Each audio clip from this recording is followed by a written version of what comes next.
Assalamualaikum warahmatullahi wabarakatuh. Perkenalkan, nama saya Farid Maisa Jenar, alamat dari Desa Tunjungharjo, Kecamatan Tegowanu, Kabupaten Grobogan. Di sini saya sebagai perwakilan panitia ziarah Robitoh Pondok Pesantren Manbaul Ulum Tanggung Harjo Grobogan. Audio Jungle.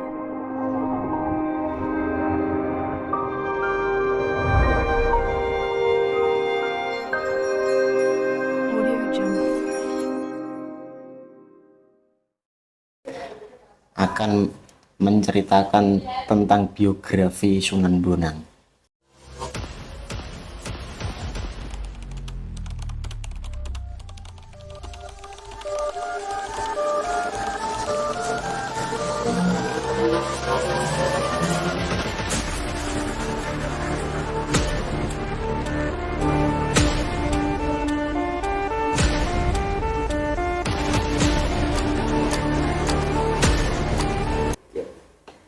Sunan Bonang atau yang mempunyai nama asli Raden Maktum Ibrahim.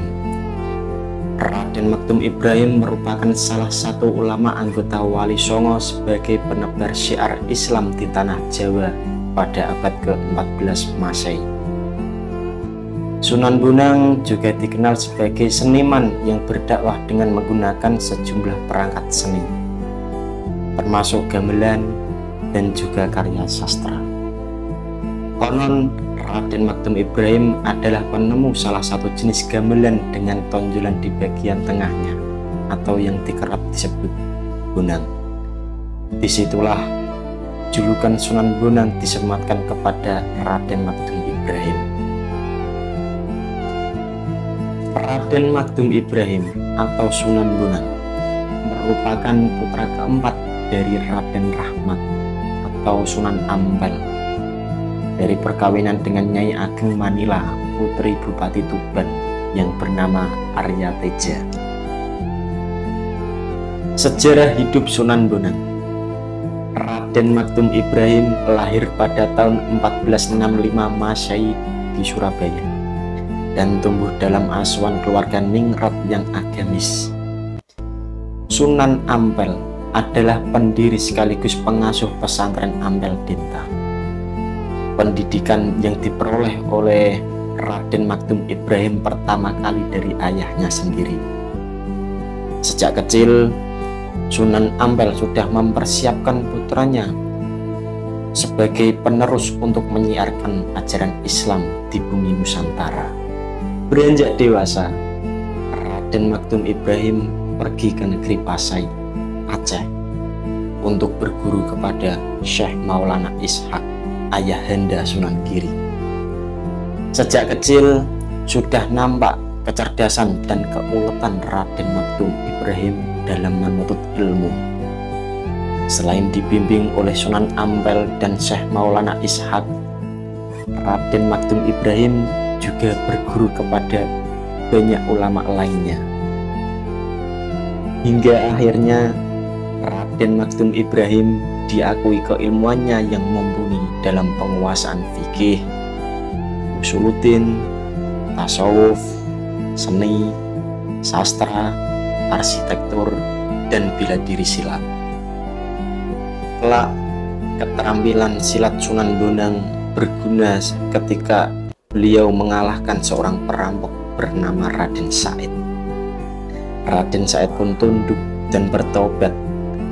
Kemudian Raden Said ikut menyebarkan dakwah Islam dan menjadi anggota Wali Songo yang dikenal dengan nama Sunan Kalijogo. Asal-usul nama Sunan Bonang. Dakwah Sunan Bonang dimulai dari Kediri, Jawa Timur. Beliau mendirikan langgar atau musola di tepi Sungai Brantas, tepatnya di Desa Singkal.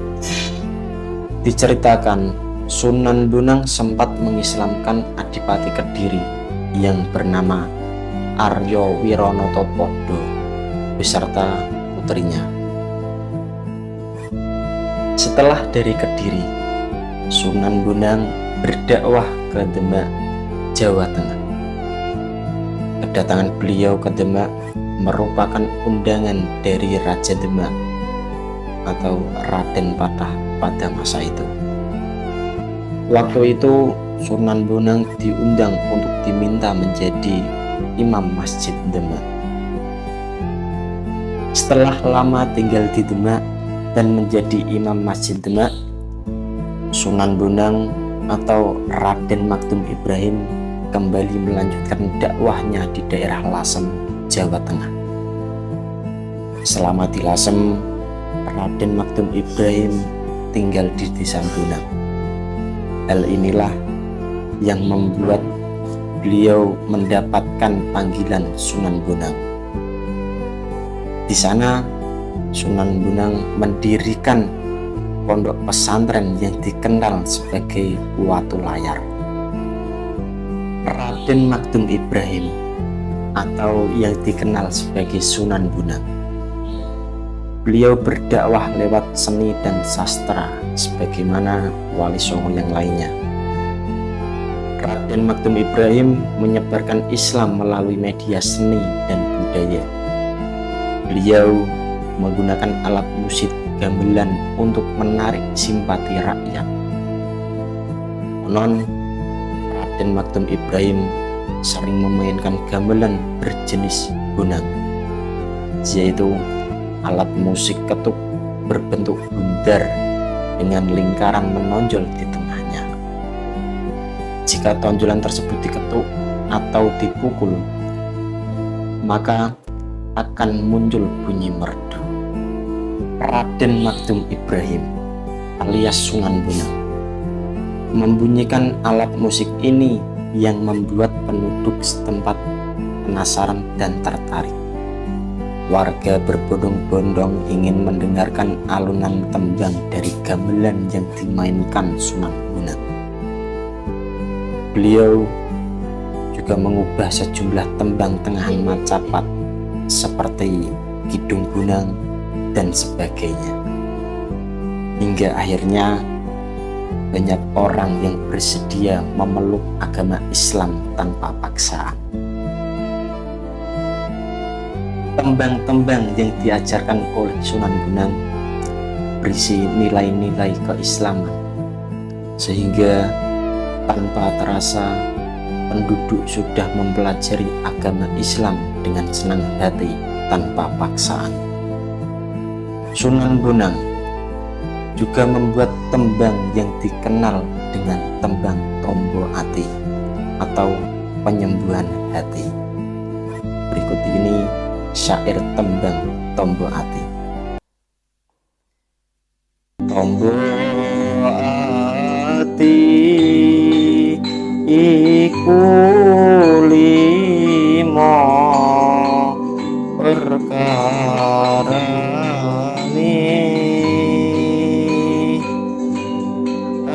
kaping pisan maca Quran samanane,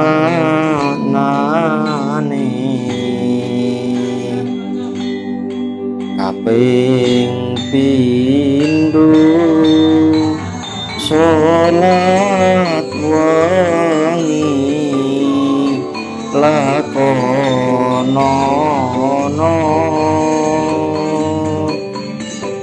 kaping telu wong kang soleh kumpulono,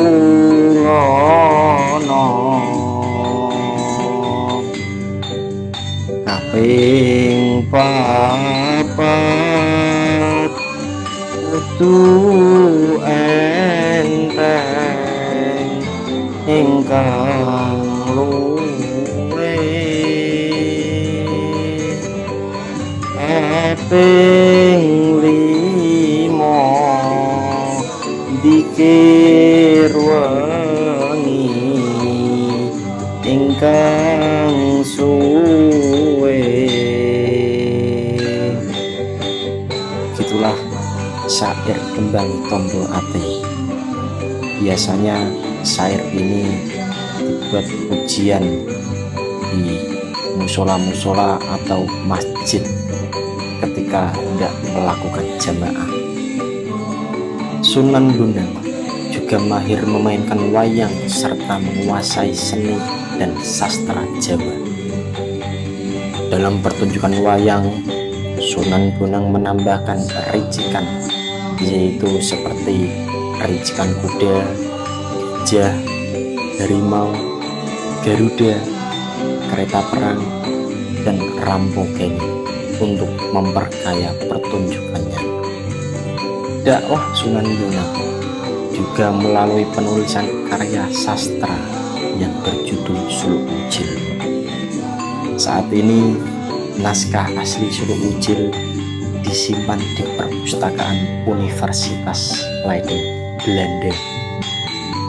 Suluk Ucil diakui sebagai salah satu karya sastra terbesar di Nusantara karena isinya yang indah serta kandungannya yang kaya dalam menafsirkan kehidupan beragama. Sunan Bonang sangat fokus dalam menjalani perannya sebagai ulama dan seniman, sehingga beliau tidak sempat menikah hingga wafatnya. Demikianlah biografi Sunan Bonang yang saya sampaikan. Semoga biografi ini bisa bermanfaat bagi kita semua. Dari saya pribadi, kurang lebihnya mohon maaf sebesar-besarnya. Ihdinas syiratal mustaqim. Wassalamualaikum warahmatullahi wabarakatuh. Audio Jungle.